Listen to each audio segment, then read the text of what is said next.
कुमार सानी नायक गोंगो लुगु लटोका radio Fiji 2 में पुराना गाना लगे हमें बहुत अच्छा लगे। रेडियो फीजी 2 देश की धड़कन। Good evening, Fiji. In this bulletin, Remembrance Day held for fallen bikers. FRA concerned with damaged infrastructures.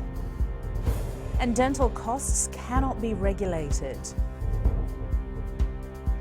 From the studios of FBC Suva, Jackie Spate.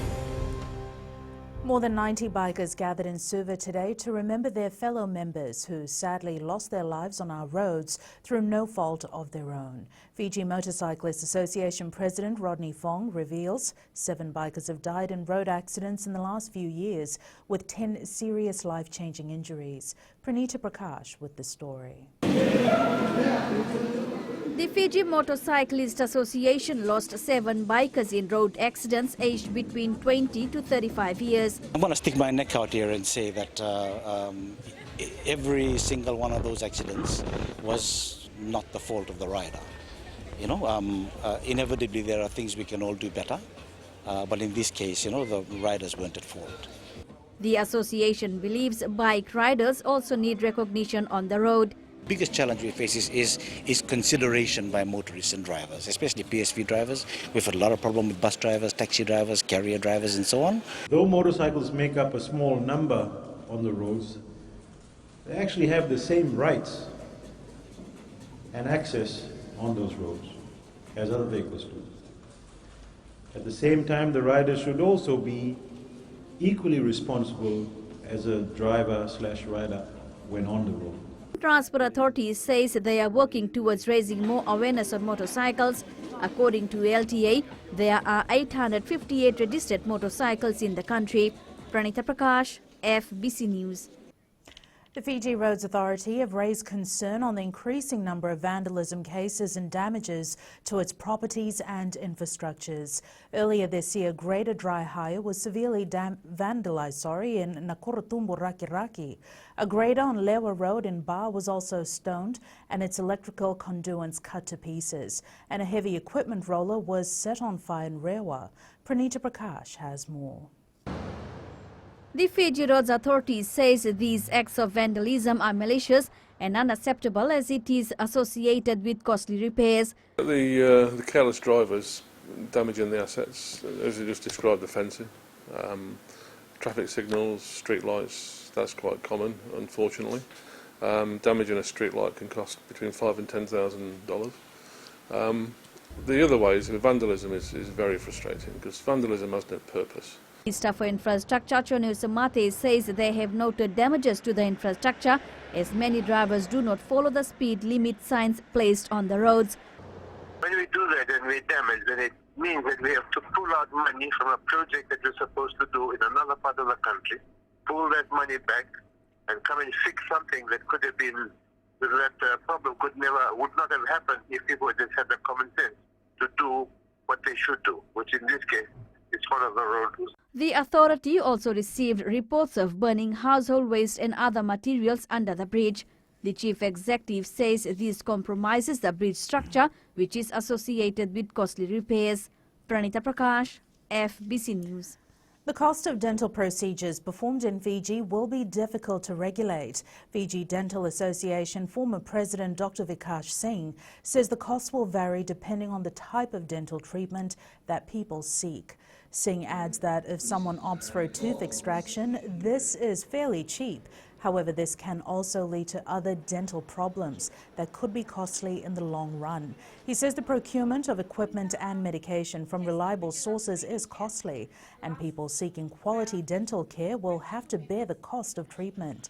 Singh says for this reason, they're advising people to take better care of their oral health to prevent costly treatments. To take preventive measures, you can avoid getting in that situation in the first place. For example, rugby players, if you play without a mouth guard, you get a knock on your face and you lose your teeth due to an accident.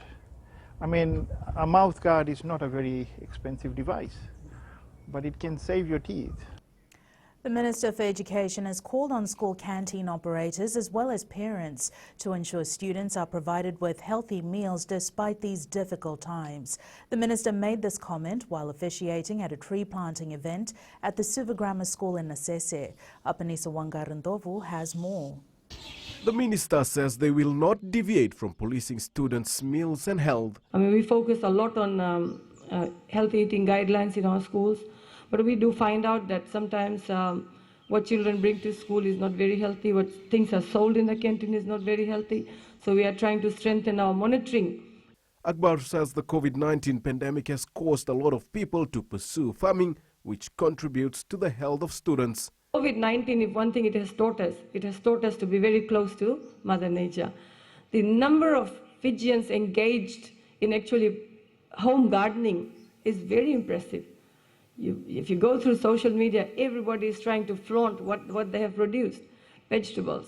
Serendip Investment Limited, a printing company which sponsors the tree planting initiative at Grammar, says they planted a lot of fruit-bearing trees and they also want to address climate change. Wanted to get the children involved and the gravity of this and then encourage them to grow trees and to love the nature, and that way there'll be a future for these younger generations. More than 200 plants were planted around Suva Grammar School through the initiative, and the Minister has called on school heads around the country to involve their students in similar activities. Apanisa Wangarandovu, FBC News. Up ahead, 19 seawalls to be constructed. And in successful Fijian, humble beginning leads to great endings.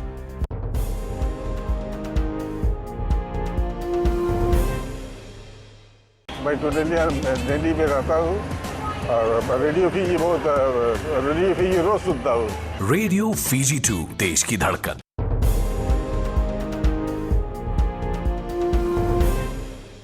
A provision of $1.7 million has been allocated for the construction of seawalls around the country. Minister for Environment Dr. Mahendra Reddy says they will begin with the construction of 19 seawalls for 19 communities, adding that the construction work on various coastal protection projects will commence soon in the northern, western and eastern divisions. Lena Rees has more. While speaking to villagers in Ra, Dr. Reddy says these projects will build the resilience of coastal communities on the impact of climate-induced coastal erosion, storm surge and coastal flooding. This green seawall will not only protect the people of Nabukandra from coastal inundation now, but also ensure food security and environmental sustainability in years to come. This seawall will enrich the biodiversity of the space around the community. 88-year-old Numaya Valesau believes the construction of the seawall will give the people more confidence to build homes in their village. If the great wave comes, that's floating the wood all through all the villages. And the problem, that is the problem of this village. And we hope that when these things will be done, it will give us the benefit to remain here and build more houses. The minister says the project will be constructed within the 12 months' time, while similar projects will be done in other villages. Lena Rees, FBC News. Lovuhat and nearby communities in Lautoka are now ready to venture into the business world. These women have completed training with the food consulting company outside Lautoka, known as Food Inspired. Apanisa Wangarandovu reports these women who plan to start their small businesses will be provided assistance. It has not been an easy 7 weeks of training, as this was the first time many of these women are learning how to operate a business. A lot of people were scared to start because they were not familiar with the business side of doing, this type of initiative. So we realized then that the business side was very, very important. Lino says the training has been beneficial in providing exposure, and Food Inspired will help them promote their products. This coming Saturday, which I believe is the 5th of September, we will be hosting a market day here at Lovu Heart Community. So we are inviting all of the participants who would like to sell some of their own products. A participant says the training is an eye-opener and could not wait to support her daughter, who is the breadwinner in her family. Main reasons why I came and learned was that I can make something out of it, like a livelihood, because I don't receive welfare. I have a daughter who lives with me and she's working, so it's just her that's supporting us. Following the completion of the training, 4 women have already started their small business. The training was funded by the Australian Centre for Agricultural Research. Apiniswa Ngrandobu, FBC News. And in New Zealand, Prime Minister Jacinda Ardern has confirmed that Auckland will move to alert level 2.5 at midnight tonight, bringing Kiwi's biggest city out of lockdown despite the current outbreak. Small and humble beginnings are the launching pad to great endings. Dropping out of school at the age of 16 to help his parents put food on the table, Shan Ali is a living testament that nothing is impossible when working towards your dream. This week's Successful Fijian features a Lambasa businessman who started building his empire from selling peanuts in Lambasa town to owning several ventures, including a taxi business, sawmill, an 85-acre cane farm, and a service station. Lena Reese has more.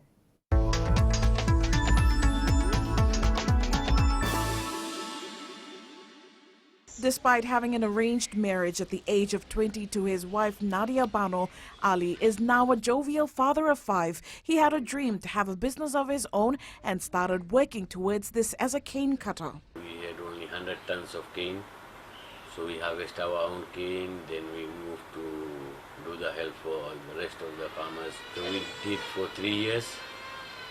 After that, they arranged for the marriage. Firmly holding on to his dream, he moved on to selling peanuts and other food items in Lambasa for 5 years. It was a hard job, we worked hard. Even my wife, she worked hard. She prepared everything, so myself I go and sell. Highest I went $320. I was just trying to buy a van. Hard work and sacrifice paid off for Ali as he started to diversify, buying a cane truck, and not too long after he bought his first taxi. But this did not come without its own challenges. Second year, that truck got accident in the mill. End of second crossing. And then I bought that accident truck again, repaired it, and then sold it.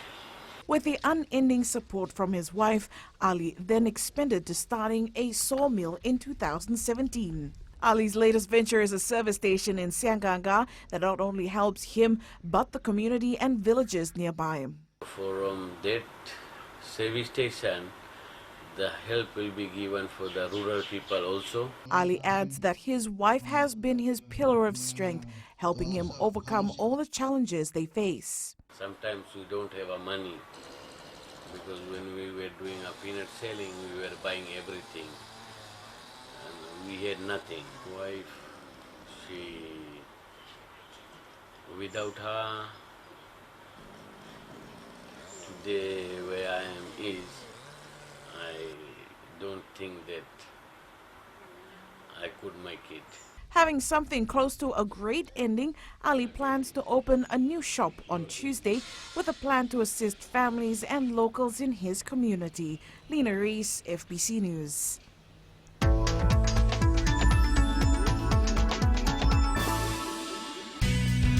In sports tonight, Suva defeats Lambasa in VPL clash. And Beba anticipates next Fair Brother Challenge. This and more after the break.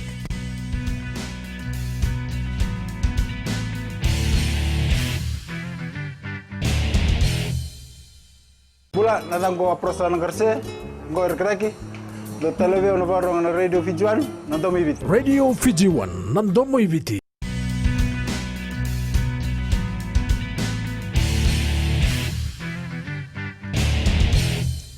Floval's Suva football team defeated Lambasa 3-1 at the ANZ Stadium in the Vodafone Premier League clash. Sairusi Nalambu's brilliance earned the capital's side the maximum points as he scored a hat-trick. The Lambasa lad opened the account in the 10th minute, got his double 11 minutes later, and scored the winning goal a few minutes before full-time. Grateful for the win, Nalambu dedicated the win to his mother. I would like to dedicate this win to especially my mom back at home and all the Suva fans. Wow. He's always been there, Sometimes, it's like work, someday you have a good day at work, Someday you have a bad day, like in the BOG against the Sidhu, he had a very, very bad day. Today it was just good, had a good day at work. He made 3 goals for us, made us win. In other VPL matches today, Nandi thrashed Navua 5-0 and Asina holds Lautoka to a 1-1 draw. National Rugby Sevens head coach Gareth Baber is highly anticipating the Fairbrother Challenge between Nandronga and Namosi next month. Following Namosi's defeat on Friday afternoon and the Stallions' victory against Yasawa yesterday, Baber says both teams are focused on fixing their weaknesses from previous games. Josai Nanunga has more. When you get a loss, it can obviously get you back to ground and make sure that you work on things that you know you've got to get right. Having not witnessed the Lone Skipper Cup Challenge last Friday, Gareth Baber says reviewing and identifying Namosi's weaknesses from the match against Nandi is part of his plan in the next few days. That's exactly what Namosi did when they came down here earlier this year and stole that Fairbrother, and they'll be looking at the qualities that they have as a group of players and how they put the game in, the physicality, as they say, that they bring. And however, the National Sevens head coach says the BLK Nandronga side has proven themselves as a formidable opponent in recent match. In terms of what Nandro have put together today, there was some quality in both in their set piece, scrum and line-out. There was threats from the backs. Their forwards worked hard, and I'm sure that they will be looking for those qualities which have been a hallmark of Nando's size. Stallions front rower Stefano Somoda says they will work on improving the basics and maintain discipline ahead of their next game. We are going on game by game. When we'll finish all the skipper rounds, then we'll focus on challenging the February from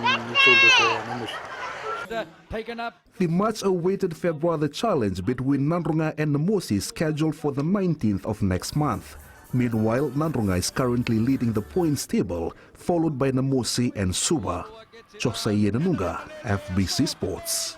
The Lautoka rugby side created the biggest upset in the Skipper Cup this week, beating the Ramsamy Suva side 11-7 at Churchill Park yesterday. This win is also a special one for the Maroons, as it is their first Skipper Cup victory over Suva on their home turf. Lautoka rugby manager Joseph Sikuri says they are thankful to be able to deliver the results for the fans who turned up in numbers to support them. The support from the Vanua, from the church, and from our sponsors and family, not forgetting our wives and children. Those are the very core people who are behind us and working behind the scene. So we thank them for their support. The Lakemba Volleyball Association will for the first time host its club competition in Suva. After receiving the green light from Fiji Volleyball Federation last week, the association plans to host its 2-day competition from the 23rd to the 24th of October. Karalaini Tavi has more. Hosting the tournament will allow more teams from Laos to gain more exposure. We call it Lakemba Volleyball Tournament. And we are looking at the youths of Lakemba who are actually on the island to come over and play. And this is the first time for them to be exposed in this kind of tournament that is held in Suva. The Fiji Volleyball Federation is impressed with the interest shown by new districts as they take the first step to host their own club competition. Been very delighted with the interest from other clubs. We've got Lakemba that has joined us. We're working on Navosa. We've got Nandronga Association that have been reignited or revamped, and they are running the weekly competition. More than 20 teams are expected to participate in the 2-day tournament, with the venue still yet to be confirmed. Karleni Tavi, FBC Sports. The Penrith Panthers has reached another milestone, recording their 11th straight win on home ground. The ladder leaders defeated the West Tigers 36 in their NRL clash last night. The Waratahs have come away with a 38-32 win over the Rebels, but will have to wait whether they'll progress through the finals. After securing a bonus point, the Rebels will need to only beat the Western Force by 4 points next week to beat the Waratahs to the finals. The captain for Arsenal stole the show as they defeated Liverpool 5-4 on penalties in the 2020 Community Shield. Arsenal started on a high note after they were given a lead in the 12th minute of play.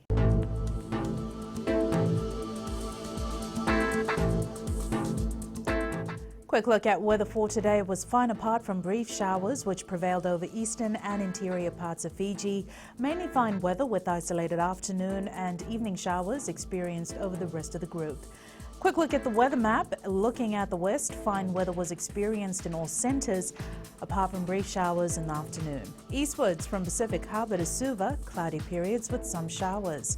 And up north it was fine apart from afternoon and evening showers. Now at sea, moderate easterly winds, fresh at times. Winds expected to become predominantly northeasterly from later tonight. Northeasterly winds 15 to 20 knots, moderate to rough seas. And meanwhile, a weak trough of low pressure with cloud and showers remains slow moving to the northwest of Fiji. It is expected to gradually drift southwards and affect the group from later this evening. Turning to the tides, high tide was at 4:52 p.m. with the next low tide at 10:45 tonight. Sunrise is at 6:15. Now for tomorrow, expect some showers over the eastern parts and interior of the larger islands. Fine weather elsewhere, apart from brief isolated afternoon or evening showers. And our further outlook is for occasional showers with isolated heavy falls over the eastern and interior parts of the larger islands.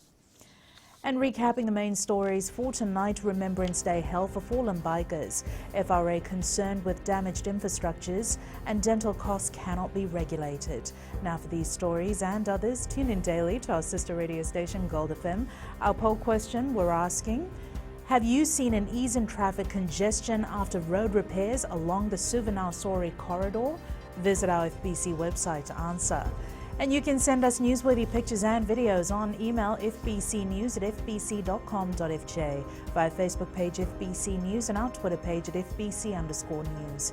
That's your news for tonight. Until tomorrow, from the team and I, have a safe and enjoyable new week ahead. Bye for now.